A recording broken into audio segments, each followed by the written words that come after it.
Toy Chat is not a children's channel. This video is intended for adult gift givers and collectors. Hey guys, welcome to Toy Chat. This is Max. And Sang. And welcome to another episode of Collector's Corner, our podcast where we discuss hot topics in the doll and toy industry centered on some of our favorite brands. It's been a minute since our last podcast episode. It's been a minute since our last video, period, but we don't need to talk about that. There's a lot going on. Well, during our free time, we do hang out together. We do like to browse retail stores nearby us and talk about toys that, don't make it during the podcast. So I asked Max, what's sparking joy in his collection, since, browsing retail stores are kind of a hit or miss right now with everything going on. There's not a lot of restocks and a lot of new products announced.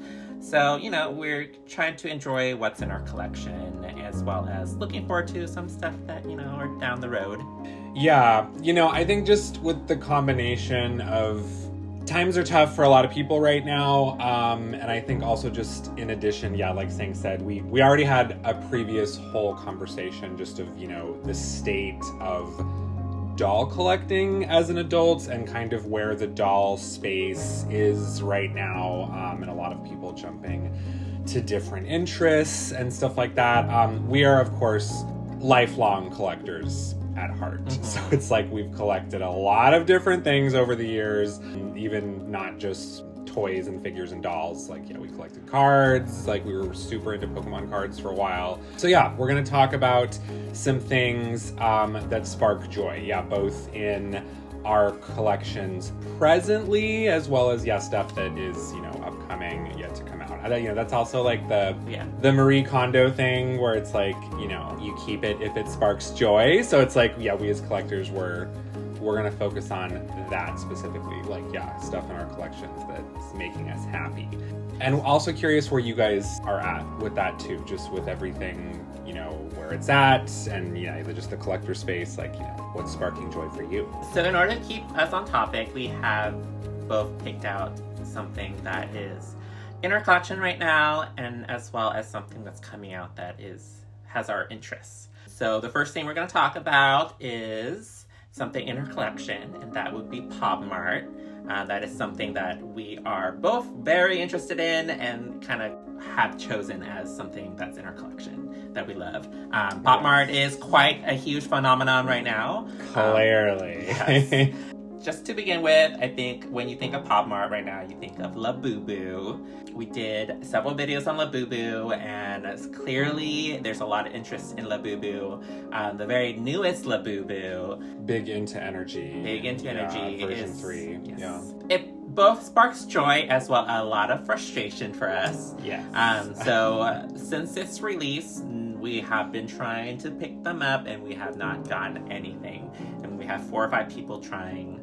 Literally, it's all hands on deck to try to obtain them. I guess specifically too is I really want a full case. Yeah. From what I've heard, some people have had a little bit of an easier time getting singles and stuff like that, or through Pop Now or TikTok Lives. But it's definitely been a challenge. But I do really like that series. It is very colorful. I think it's by far the most colorful Labubu plush we've gotten so far. And I do appreciate that. I don't know if they're continuing this, but every version is different from each other. They all have different coats. The first one was more like fleece, almost like that curly fleece, and the second one's very soft. The have a seat, and this new one looks a little bit more different than those two. A little bit in between, kind of fluffy, but not quite as fine fur. Yeah. And then they all have different eyes too. Mm-hmm. Yeah, super cute. Love the glitter eyes. I'm sure we'll eventually get them. It's specifically when these drops are brand new is when it feels impossible. For sure. Seriously, there's a bunch of videos of people lining up at certain Pop Mart locations and things getting really out of hand. I think there was one in I forgot where, but the mall was completely filled in the morning with people, and they had to cancel the Pop Mart launch because they got a little too crazy for the security and stuff. Yeah, the Pop Mart near us does not do in-person drops anymore of new Labubu series because it was just too much hysteria. Fun fact, by the way, Sang and I were in an article recently. We were contacted by a journalist at HuffPost and asked a couple questions about Labubu. And it touched on a couple different subjects. Like, we were asked about whether or not we think tariffs would impact Labubu, and also just like why Labubu is so popular, and just kind of commenting on the Labubu phenomenon as a whole. And one of the things we did say is, if you can be patient, which it is very hard even for us to do, but honestly, most things that are not, you know, set as limited edition, they're intended to continually like release. They eventually get a little easier to obtain with time. And I mean, I think even like some of the older Labubu series, like Have a Seat, and I remember when Wings of Fortune was impossible to get. We, at this point, there's occasionally Wings of Fortune like sitting on the shelf at our store. Yeah, I mean, obviously these companies want to make money, and they want people to be able to have these and make videos about them or carry them. It's like free advertisement. Yeah, and then in the Pop Mart's very smart. They are continuously restocking them. So it's not like a new series come out and the older series like are discontinued. Like, there's still macarons and Have a Seat just being released constantly. Yes. Yeah, and if, you know, I know it's still a challenge for a lot of people, but for a lot of the older series, it's not as impossible as it once was. So it all gets hopefully a little easier with time. Clearly Labubu is a phenomenon right now, so it's a lot. But I would say in terms of stuff that's like presently in our collection, so obviously recently we did a Labubu fashion show, which I would say that alone did spark some joy. That was super cute. It was a very brief video, but we got like some sweet comments on it. And, and it took us a long time to prepare for that. We're sitting on this fashion for a really long time. We were. I would say, just in general, that's something that's sparking joy for me in my existing collection, is like dressing up my Labubus. I think is just really cute. It is sort of like the doll collector in us. Oh, yeah, I think too is like you want to customize and dress up. Like, it's so cute. And also, mind you, it's like, yes, there's like AliExpress and like stuff like that. But there's a ton of like, you know, small business owners one of which I have shopped at recently, Etsy shops and stuff like that sell a lot of like handmade clothing for Labubus and things like that, which is very common right now because Labubu is so popular.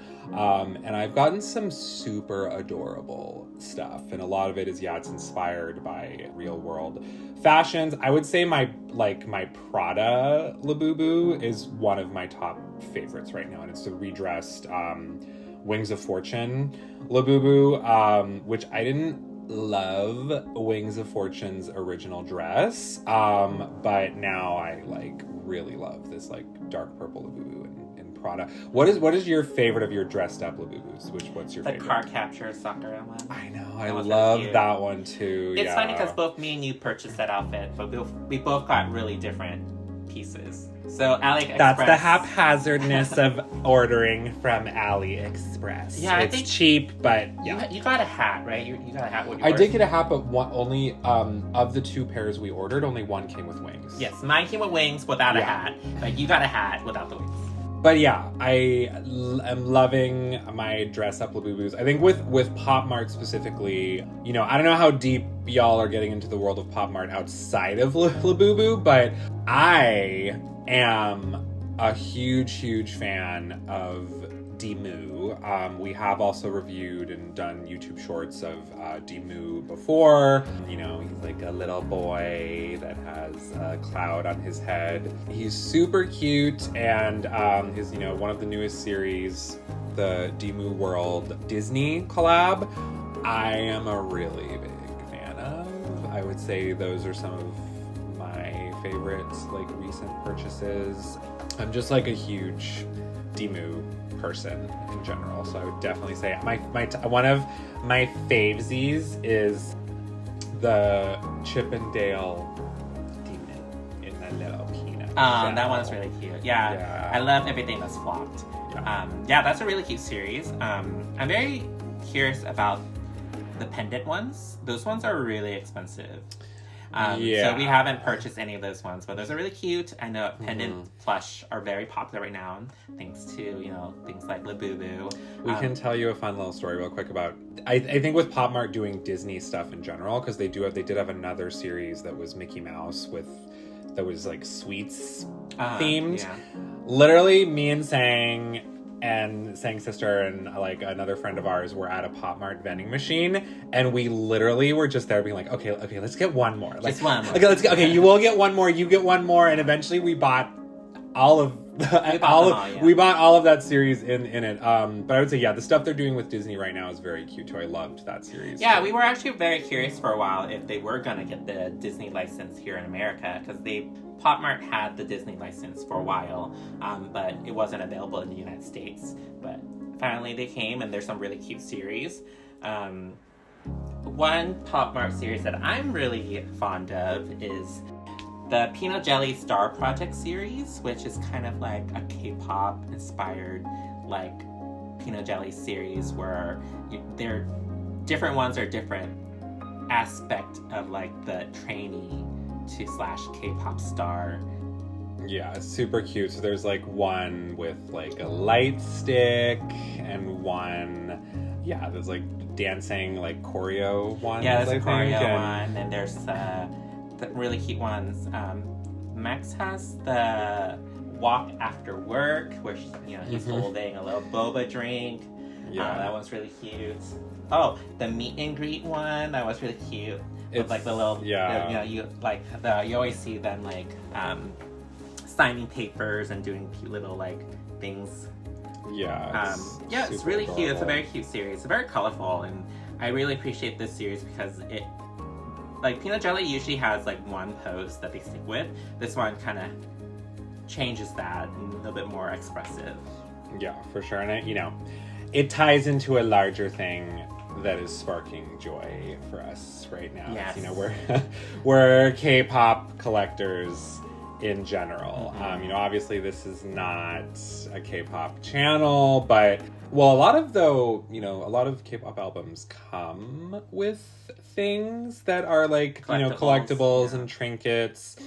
Photo cards. Yeah, photo cards, stuff like that. Different versions of the album. Yeah, so we're very into K-pop right now. Curious if any of y'all are K-pop stans out there. And, a lot of our favorite groups are Tomorrow by Together, Twice, a lot of them. Yeah. We love Enhypen, P1 Harmony, Stray Kids, all kinds of stuff. So yeah, I'm curious if any of the rest of y'all are into K-pop.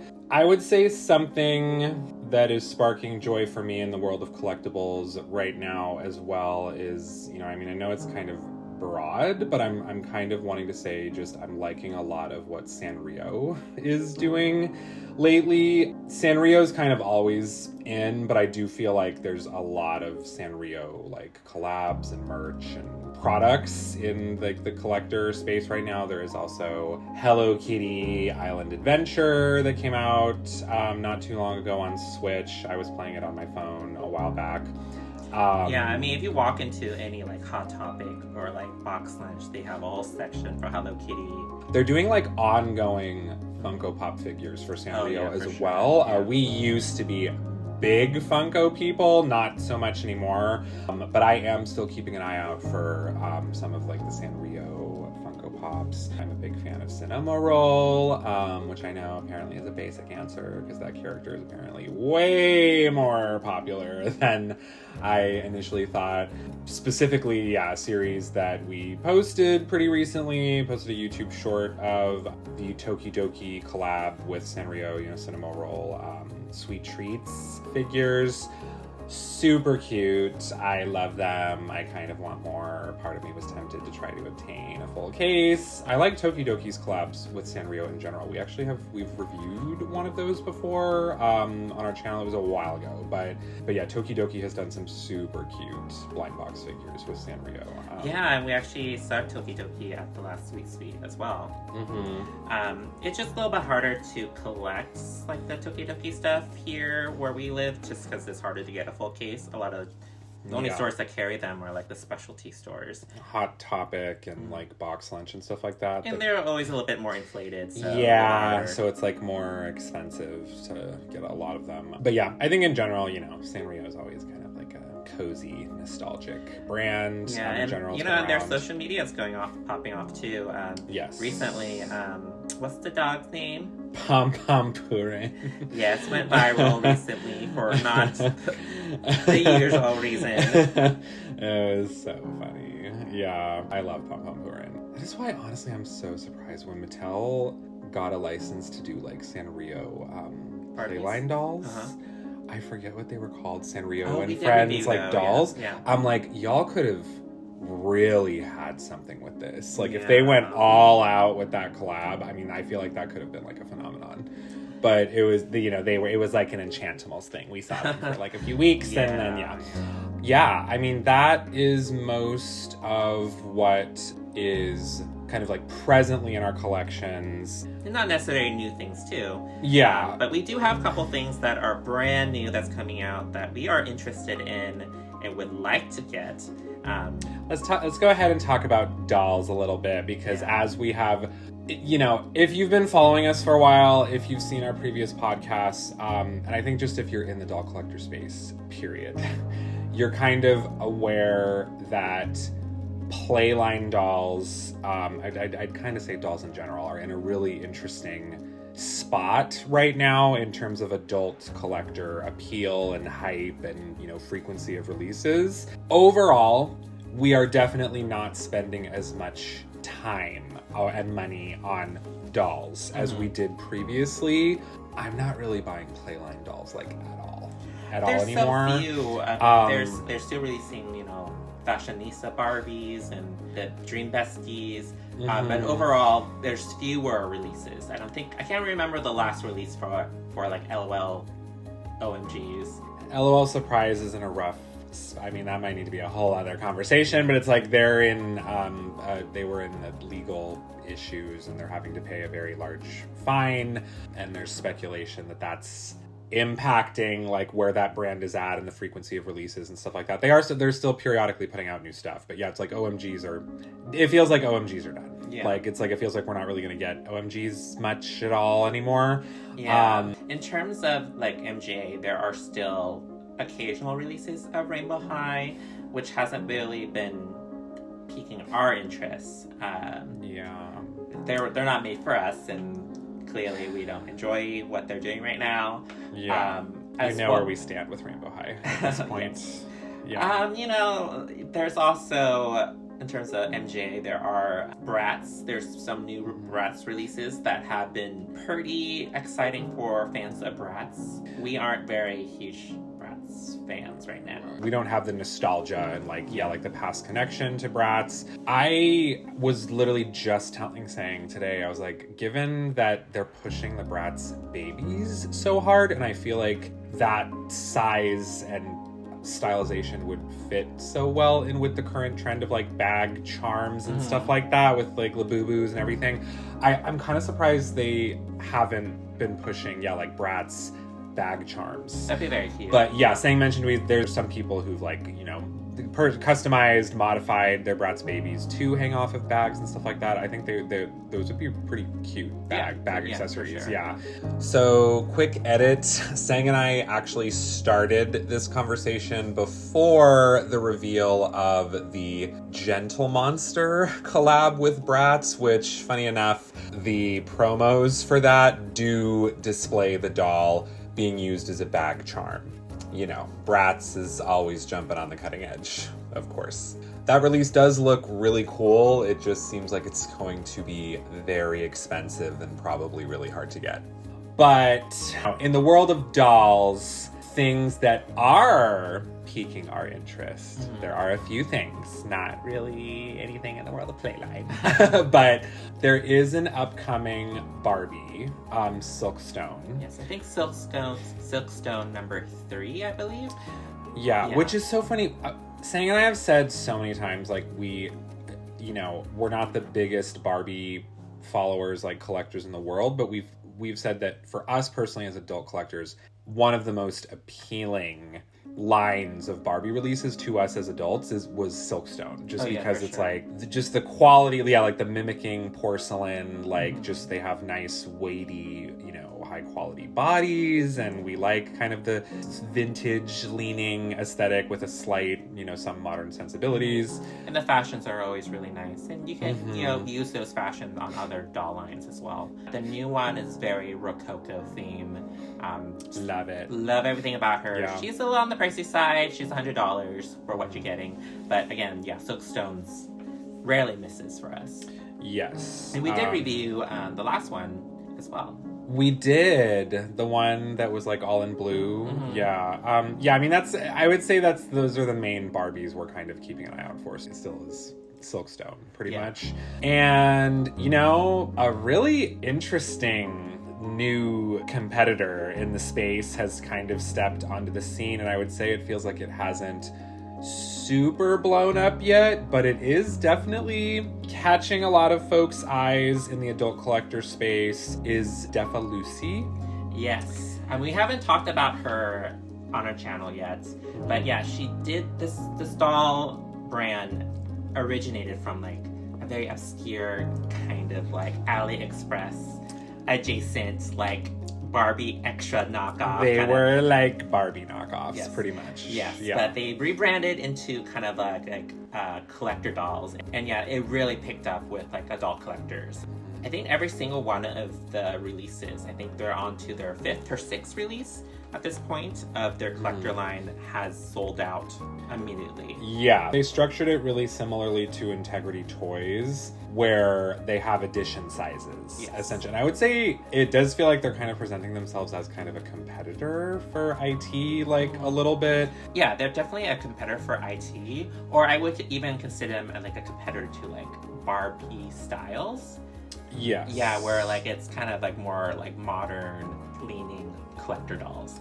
Yeah. Yes. The sculpts look really nice. The fashions look pretty nice, and also the prices are not bad. Oh, for sure. Like, they're $75 and you get like and a full fashion outfit. Articulated. Yeah, so we have not seen or handled them in person, but they have very much been catching our eye. I know Sang like really wanted to buy like a few of them or was considering it. Yeah, I mean the next one it drops really soon, so by the time this video goes up I might own one, but we'll see. Maybe we'll review that if we get one.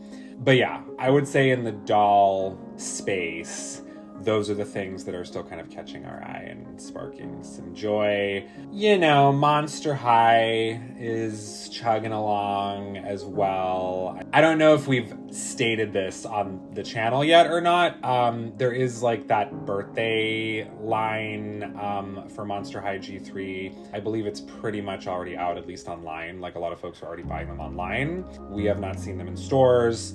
CA Cupid is back, a character that was originally from Monster High, crossed over to Ever After High, and now she's reappearing in Gen 3. Was originally very excited for her to come back. When we started seeing in-person, in-box photos of her, it changed a little bit. The hair was just giving a very different impression from the promo images. And as we've stated many times on our channel, we've had issues with Gen 3 like hair quality and appearance and presentation.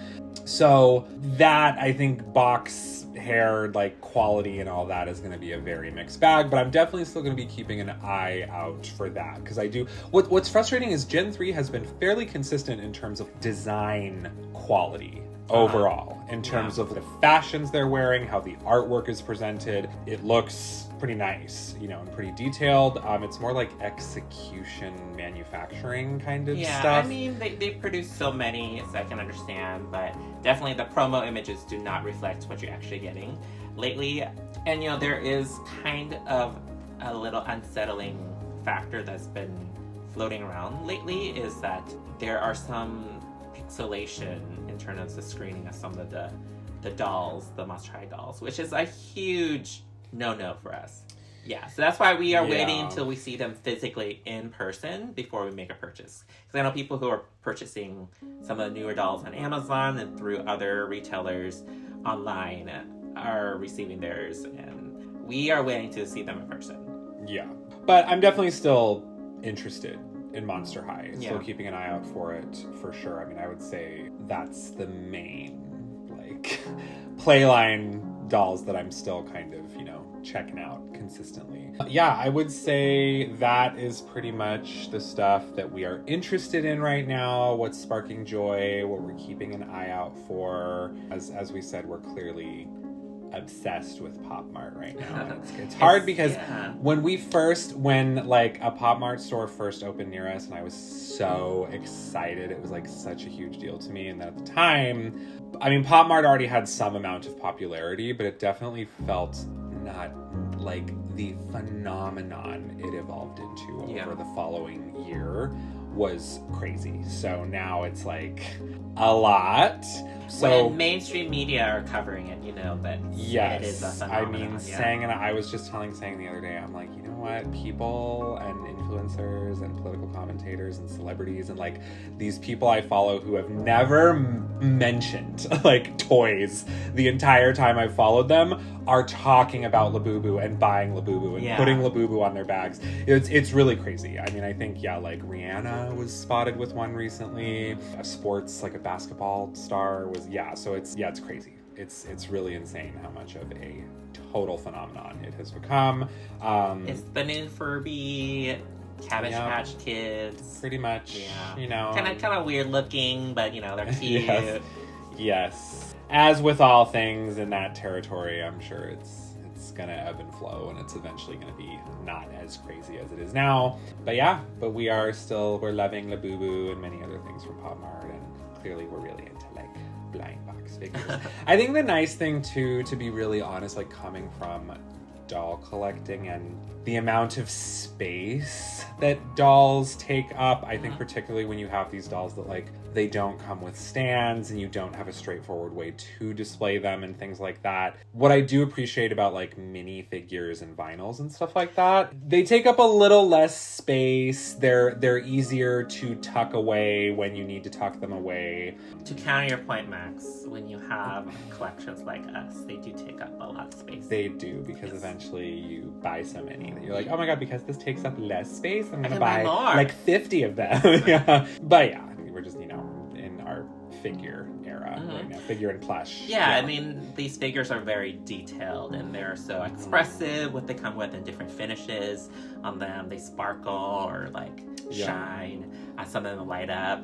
So there's a lot to love, and we like that adrenaline rush when we're unboxing these blind things and we get a secret or a rare one that we really want.